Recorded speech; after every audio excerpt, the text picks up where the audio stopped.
भारत के रहस्यमय मंदिरों की यात्रा, पौराणिक कथाएं और इतिहास। भारत की समृद्ध पौराणिक कथाएं और ऐतिहासिक विरासत उसके प्राचीन मंदिरों में सजीव होते हैं। प्रत्येक मंदिर अपने आप में आध्यात्मिक धरोहर, वास्तुकला की उत्कृष्टता और पीढ़ियों से चली आ रही कहानियों का प्रतीक है। आइए इन पवित्र स्थलों और उनके देवताओं की सच्ची कहानियों और अद्भुत तथ्यों को जाने। 64 योगिनी मंदिर। 64 देवियों का चक्र मध्य प्रदेश के जबलपुर जिले में स्थित 64 योगिनी मंदिर देवी को समर्पित एक प्राचीन मंदिर है। यह खजुराहो का सबसे पुराना मंदिर है जो अब भी विद्यमान है। 64 योगिनियों को समर्पित है। यह मंदिर तांत्रिक साधना और वास्तुकला का उत्कृष्ट उदाहरण है। अन्य स्थानों पर भी 64 योगिनी मंदिर हैं, किंतु यह अकेला ऐसा मंदिर है जिसका विन्यास आयताकार है। यह मंदिर 9वीं शताब्दी में निर्मित हुआ था और चंदेल कला की प्रथम कृति माना जाता है। इसका निर्माण कच्छप घात वंश के राजा देवपाल ने करवाया था। यह मंदिर स्थानीय कर्णाश्म पत्थरों से बना है और इसका विन्यास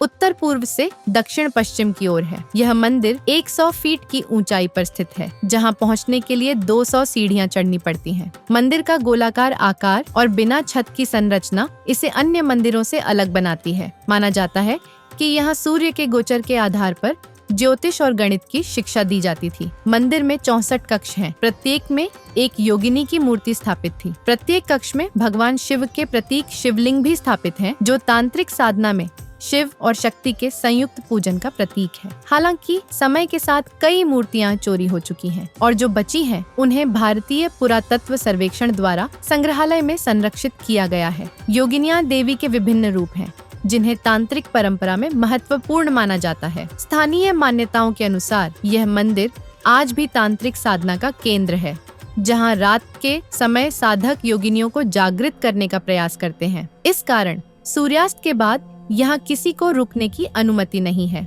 ब्रह्मा मंदिर पुष्कर। सृष्टिकर्ता का एकमात्र मंदिर राजस्थान के पुष्कर में स्थित ब्रह्मा मंदिर विश्व में ब्रह्मा जी के कुछ गिने चुने मंदिरों में से एक है। यह मंदिर अपनी धार्मिक महत्ता और अनूठी स्थापत्य कला के लिए प्रसिद्ध है। माना जाता है कि यह मंदिर 3री सदी ईसा पूर्व में निर्मित हुआ था। हालांकि वर्तमान संरचना 14वीं सदी की है। यह मंदिर जगत पिता ब्रह्मा को समर्पित है, जिन्हें हिंदू धर्म में सृष्टिकर्ता माना जाता है।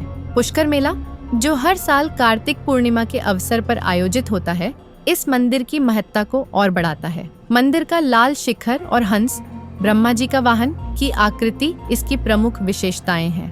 गर्भगृह में 4 मुखों वाले ब्रह्मा जी की चतुर्मुखी मूर्ति स्थापित है, जो चारों वेदों का प्रतीक है। मंदिर के मुख्य द्वार पर एक मंडप है, जो श्रद्धालुओं को गर्भगृह तक ले जाता है। पौराणिक कथा के अनुसार ब्रह्मा जी ने पुष्कर झील के किनारे यज्ञ किया था। यज्ञ में पत्नी सावित्री की अनुपस्थिति के कारण उन्होंने स्थानीय कन्या गायत्री से विवाह कर यज्ञ पूरा किया। इस घटना से क्रोधित होकर सावित्री ने ब्रह्मा जी को श्राप दिया कि उनकी पूजा कहीं नहीं होगी सिवाय पुष्कर के। इस कथा के कारण यह मंदिर ब्रह्मा जी के कुछ गिने चुने मंदिरों में से एक है। श्री कुरुम्बा भगवती मंदिर केरल, कोडुंगल्लूर की दिव्य माता। केरल के कोडुंगल्लूर में स्थित श्री कुरुम्बा भगवती मंदिर देवी भद्रकाली को समर्पित एक प्रमुख धार्मिक स्थल है। यह मंदिर अपनी प्राचीन परंपराओं और भव्य उत्सवों के लिए जाना जाता है। माना जाता है कि इस मंदिर की स्थापना परशुराम ने की थी, जिन्होंने समुद्र से केरल की भूमि का निर्माण किया था। मंदिर का इतिहास कई शताब्दियों पुराना है और यह क्षेत्र के सांस्कृतिक और धार्मिक जीवन का केंद्र रहा है। मंदिर की वास्तुकला पारंपरिक केरल शैली की है, जिसमें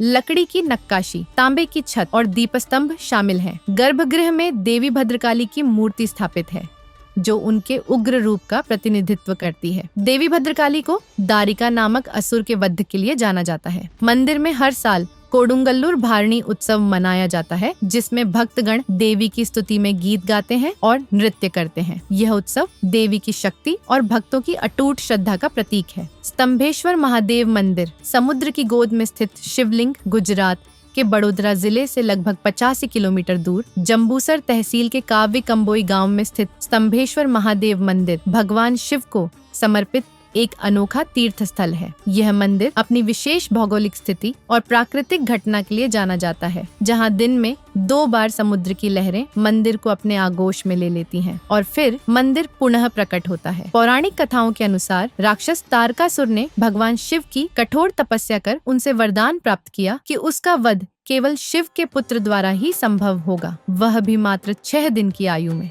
इस वरदान के बाद तारकासुर ने तीनों लोकों में आतंक मचाना शुरू कर दिया। देवताओं की प्रार्थना पर भगवान शिव और देवी पार्वती के पुत्र कार्तिकेय का जन्म हुआ। 6 दिन की आयु में ही कार्तिकेय ने तारकासुर का वध किया। तारकासुर की मृत्यु के पश्चात उसकी महान तपस्या और भक्ति को सम्मानित करने के लिए भगवान शिव ने इस स्थान पर स्वयं प्रकट होकर शिवलिंग के रूप में स्थापित हुए। यही स्तंभेश्वर महादेव के रूप में प्रसिद्ध है। मंदिर की संरचना सरल और पारंपरिक है, जिसमें मुख्य गर्भगृह में शिवलिंग स्थापित है। मंदिर की सबसे बड़ी विशेषता इसकी स्थिति है। यह अरब सागर और खंभात की खाड़ी के संगम पर स्थित है। ज्वार भाटा की प्रक्रिया के दौरान दिन में 2 बार समुद्र का जल स्तर बढ़ता है और मंदिर पूरी तरह से जलमग्न हो जाता है। कुछ समय पश्चात जब जलस्तर घटता है तो मंदिर फिर से दिखाई देने लगता है। यह दृश्य भक्तों और पर्यटकों के लिए अत्यंत आकर्षक होता है। स्तंभेश्वर महादेव मंदिर उन भक्तों के लिए विशेष महत्व रखता है जो भगवान शिव की आराधना करते हैं।